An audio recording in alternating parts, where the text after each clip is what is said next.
जय मां सुभद्रा।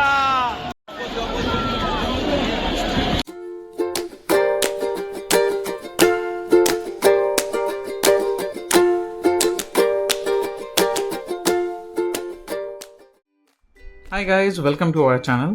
तो आज हम पुरी के रथ यात्रा को पूरी डिटेल में कवर करने वाले हैं, तो जुड़े रहे हमारे साथ हमारे सफ़र में। पुरी में एक कहावत है कि आप भगवान के दर्शन खाली पेट और बिना समुद्र के दर्शन करे बिना आप नहीं कर पाएंगे। तो हमने सुबह फटाफट से थोड़ा नाश्ता किया, नाश्ता करके समुद्र के दर्शन करने के लिए निकल पड़े थे। उस दिन बहुत ज़्यादा गर्मी था और आपको जैसे पता ही है बीच के एरिया में उमस बहुत ज़्यादा होता है, तो उस दिन ह्यूमिडिटी भी बहुत ज़्यादा था।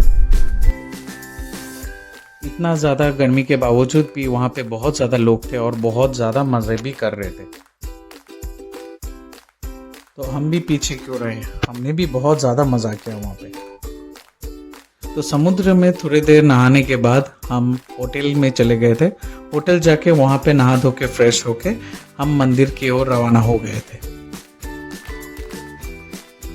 हमारा होटल बलिया पांडा में था, जो मंदिर से बहुत ज़्यादा दूर था।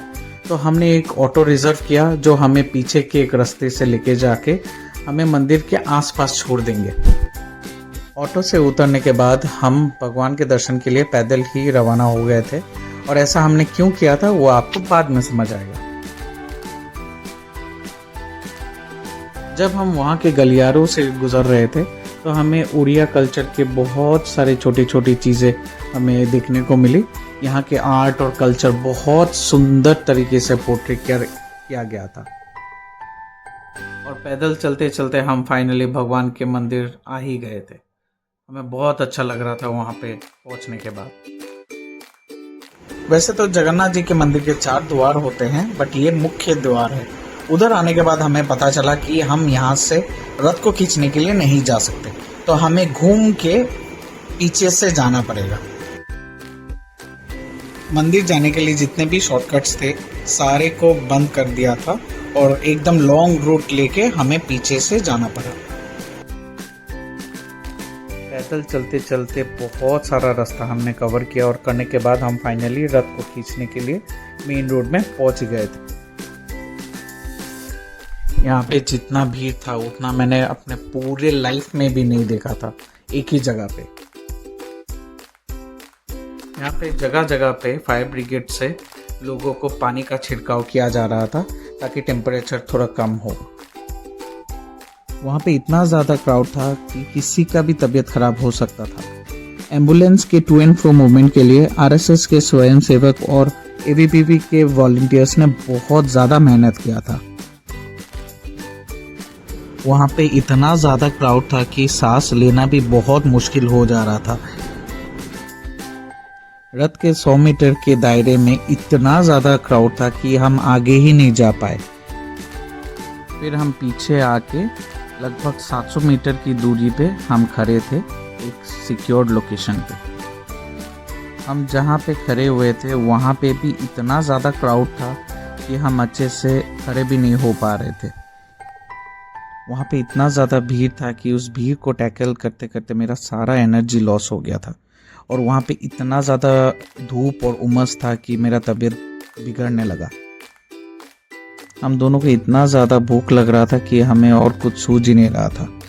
तभी आसपास मैंने देखा कि कुछ भी दुकान अवेलेबल नहीं था, बट एक खाजा का दुकान अवेलेबल था। तो मैंने जाके वहाँ से थोड़ा खाजा लेके आया। भगवान जगन्नाथ को खाजा बहुत प्रिय है और हम उनके रथ को खींचने से पहले वही खाए, तो ये हमें बहुत अच्छा लग रहा था कि ये भगवान ने हमारे लिए शायद तैयार करके रखा था। जैसे कि आप यहाँ पे देख पा रहे कि रथ चलना शुरू हो गया था। यहाँ पे बहुत ज़्यादा भीड़ था रस्सियों को पकड़े हुए।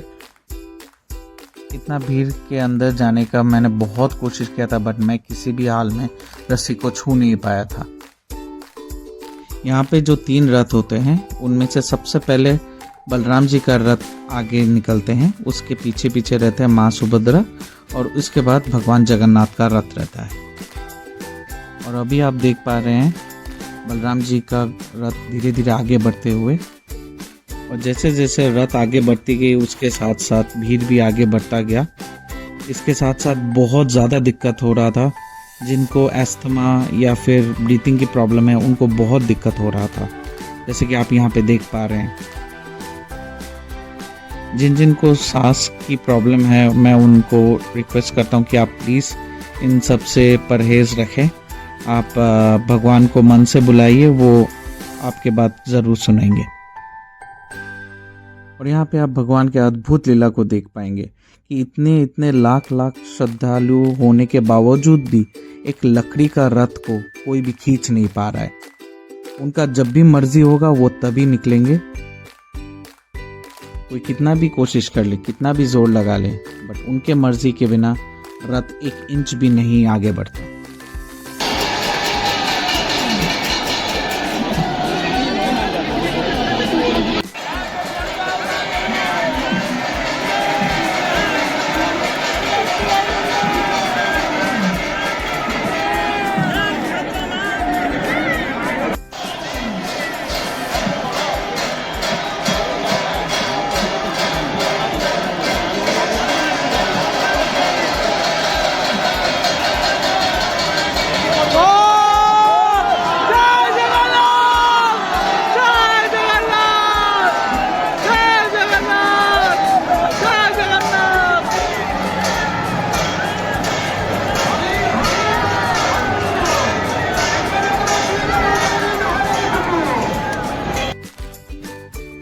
बलराम जी के रथ के बाद माँ सुभद्रा जी का रथ का टर्न था।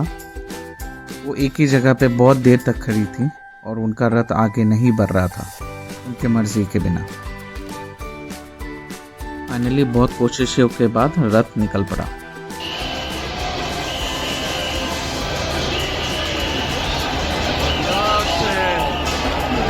जय माँ सुभद्रा, जय माँ सुभद्रा। रथ को खींचने के बाद यहाँ पे बहुत लोगों का चप्पल छूट जाता है, तो यही आप यहाँ पे देख पा रहे हैं। ट्रस्ट मी, जिन जिन ने आज तक यहाँ पे चप्पल खोया है, किसी को अपना दूसरा पैर कभी वापस नहीं मिला है।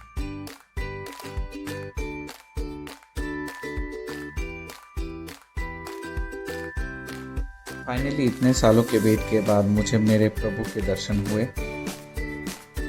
जब मैं छोटा था और रथ यात्रा के टाइम में मैं स्कूल से आके हमेशा दूरदर्शन लेके बैठ जाता था। मैंने कभी सपने में भी नहीं सोचा था कि मैं कभी पुरी में आके भगवान जी का रथ खींचने का मुझे मौका मिलेगा। मेरी लाइफ में एक ऐसा टाइम भी आया था जब मुझे भगवान के ऊपर से फेथ, विश्वास सब कुछ उठ गया था। बट जैसे जैसे समय बीतता गया मैं उनकी ओर और खींचता गया। गीता में कहा गया है कि अपना कर्म आप करते जाओ, फल की चिंता मत करो। तो मैं मेरा कर्म करता गया और मेरे जितने भी दुख कष्ट, जितने भी सोच विचार है मैंने भगवान पे छोड़ दिया और वो मेरा सब कुछ हल मेरे को निकाल के दे दिए। वैसे तो जगन्नाथ मंदिर के अंदर सिर्फ सनातन धर्म के लोग ही जा सकते हैं, बट इस टाइम में, रथ यात्रा के टाइम में, कोई भी आके भगवान के दर्शन कर सकता है। वो कोई भी धर्म का हो सकता है, कोई भी जाति का हो सकता है, कहीं का भी हो सकता है।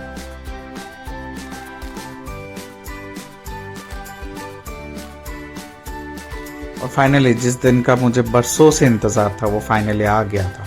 मुझे मेरे प्रभु के दर्शन हो गए थे। उस दिन जगन्नाथ जी रथ पे तो सवार हो चुके थे, बट उनका रथ आगे नहीं बढ़ा था। बहुत कोशिश करने के बावजूद भी कोई भी उनका रथ को आगे खींच नहीं पाया। तो क्योंकि वो तभी संध्या का समय हो गया था और संध्या के समय रथ आगे नहीं बढ़ता, तो अगले दिन सुबह को उनका रथ को गुंडीचा मंदिर के लिए रवाना कर दिया गया था।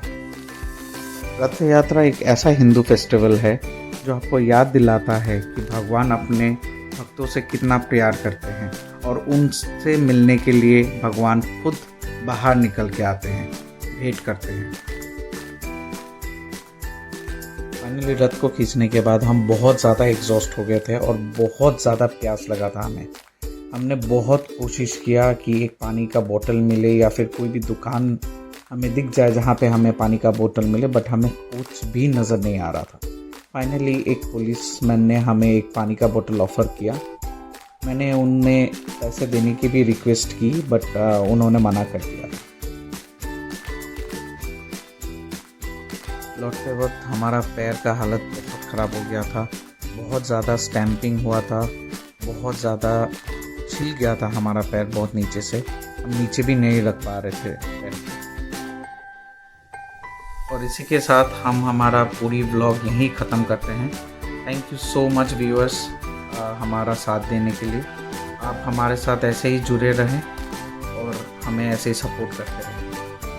Don't forget to like, share and subscribe to our channel.